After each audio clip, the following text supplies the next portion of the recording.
Dans cette vidéo, je vais te parler de l'équation d'un cercle quand on nous donne son centre et son rayon. Alors, on a un théorème qui nous dit que si on se place dans un repère orthonormé au IJ, le cercle C de centre oméga de coordonnées x0, y0 et de rayon grand R a une équation de cette forme-là. X moins x0 au carré plus y moins y0 au carré égale grand R au carré. Alors, je t'explique d'où sort cette formule. Cette formule, en fait, elle est assez simple à comprendre. C'est qu'on se dit, ah bah nous, on veut qu'un point M, là, appartienne au cercle de centre oméga et de rayon R. Qu'est-ce que ça veut dire? Ça veut dire qu'en fait, la longueur oméga M va être égale, justement, à ce rayon, à grand R. Ce point M, comme on est dans un repère orthonormé, on lui donne des coordonnées qu'on appellera X et Y, qui sont nos inconnus. Oui, mais dire que oméga M est égal à R, moi, ça m'arrange pas des masses parce que je sais qu'en seconde, j'ai une formule de la longueur entre deux points qui utilise les racines. Et je me dis, oh là là, les racines, ouais, bon, c'est pas terrible. Enfin, si on pouvait s'en passer, ce serait mieux. Et donc, en fait, ce qu'on fait, c'est qu'on se dit, ah oui, mais attends, oméga M au carré, oméga M égale R, ça veut dire qu'en fait, oméga M au carré est égal à R au carré. L'équivalence y est, on a équivalence. Hein. Pourquoi est-ce qu'on a équivalence? C'est qu'en fait, oméga M et R sont des longueurs, donc sont des nombres tous les deux positifs. Sinon, il n'y aurait pas forcément une équivalence. Donc, on utilise ça, on dit que oméga M au carré est égal à R au carré. Et c'est là qu'on se dit, ah oui, mais attends, justement, cette jolie formule de seconde, on s'en souvient, elle nous disait que la distance entre A et B au carré est égale à xb moins xa au carré plus yb moins yk au carré. Formule qui venait du théorème de Pythagore. Eh bien, on l'applique ici, avec x et y qui sont les coordonnées de M, x0, y0 qui sont les coordonnées d'oméga. On a donc ici, de ce côté-là à gauche, oméga M au carré, et on veut que cette longueur, enfin que ce carré soit égal à R au carré. Et voilà donc comment on retrouve l'équation de notre cercle. Bien, faisons des petits exemples pour voir un petit peu comment ça fonctionne.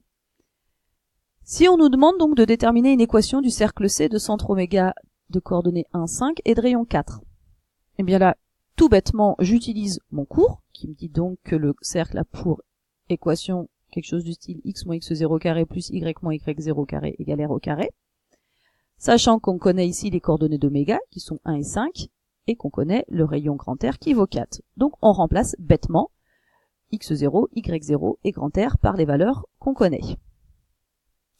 Après, juste pour finir, on dit que 4 au carré c'est 16, et c'est réglé, on a une équation du cercle C.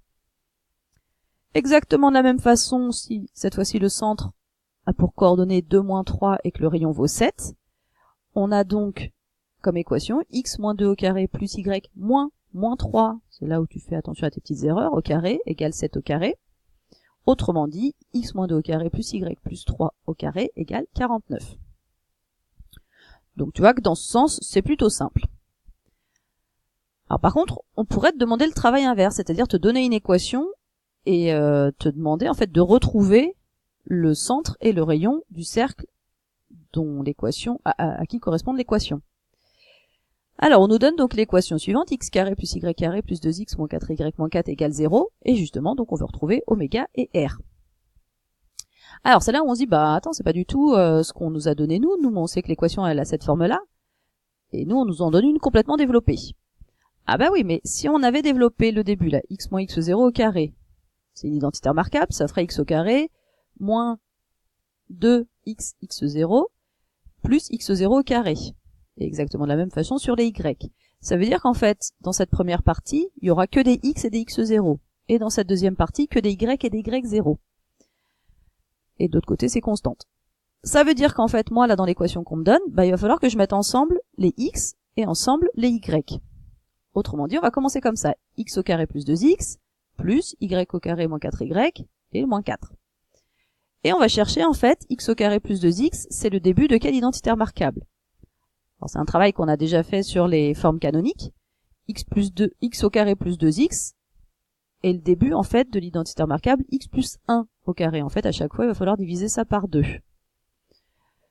Mais quand je fais x plus 1 au carré, j'ai un terme de trop, puisque ça commence par x au carré plus 2x, mais ça finit par plus 1 au carré, qu'il faut enlever, pour qu'on ait que x au carré plus 2x.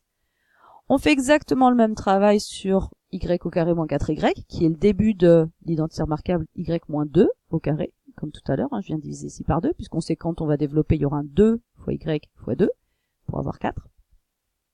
Et on sait très bien que dans cette identité remarquable, il y a un plus 2 au carré qui va traîner à la fin, qu'il va falloir enlever pour qu'on revienne sur simplement y au carré moins 4y. Et le moins 4, c'est le moins 4 qui traînait au bout. Ensuite, c'est assez simple, on se dit, ah, mais attends, on y est presque, c'est-à-dire que maintenant, les deux carrés, la x plus 1 au carré, y moins 2 au carré, c'est bien notre début de l'équation de notre cercle, c'est-à-dire que tout le reste, c'est des constantes, on va les passer de l'autre côté.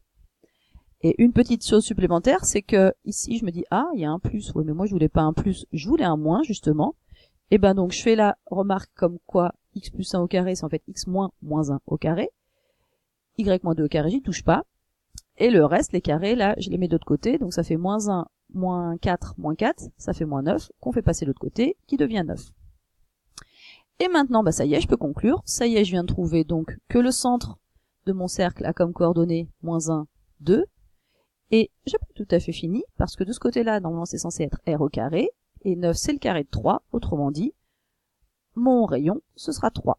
Donc le centre, moins 1, 2, rayon 3. Donc voilà, un petit exemple de travail inverse.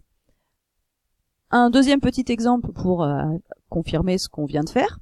Alors tu peux éteindre, stopper la vidéo et puis essayer de le faire toi-même. Ici, donc, on fait comme tout à l'heure. On regroupe les x ensemble, on regroupe les y ensemble. X au carré plus 8x, c'est le début de x plus 4 au carré, auquel il faut à chaque fois enlever le 4 au carré. Y au carré moins 5y, c'est le début de y moins, on revient le moins là, moins la moitié de ça, donc 5 demi au carré, auquel à chaque fois il faut enlever le carré de 5 demi, plus le 61 quart qui traînait derrière. Et ensuite, le moins 4 au carré, moins 5 demi au carré, plus 61 quart, on les fait passer de l'autre côté, on trouve 7, on fait encore la même réflexion que tout à l'heure que x plus 4, c'est en fait x moins 4 au carré. Autrement dit, ça y est, pas tout à fait, puisque en fait on a toujours le 7. Le 7, c'est racine de 7 au carré. Et donc, mon cercle a pour centre, donc, oméga de coordonnées moins 4, 5 demi, et pour rayon, racine de 7. Donc voilà pour ce travail sur les équations de cercle. Donc tu peux faire un travail dans un sens, on te donne les coordonnées du centre, les coordonnées du centre et le rayon, ou on fait le travail inverse, où c'est à toi de les retrouver.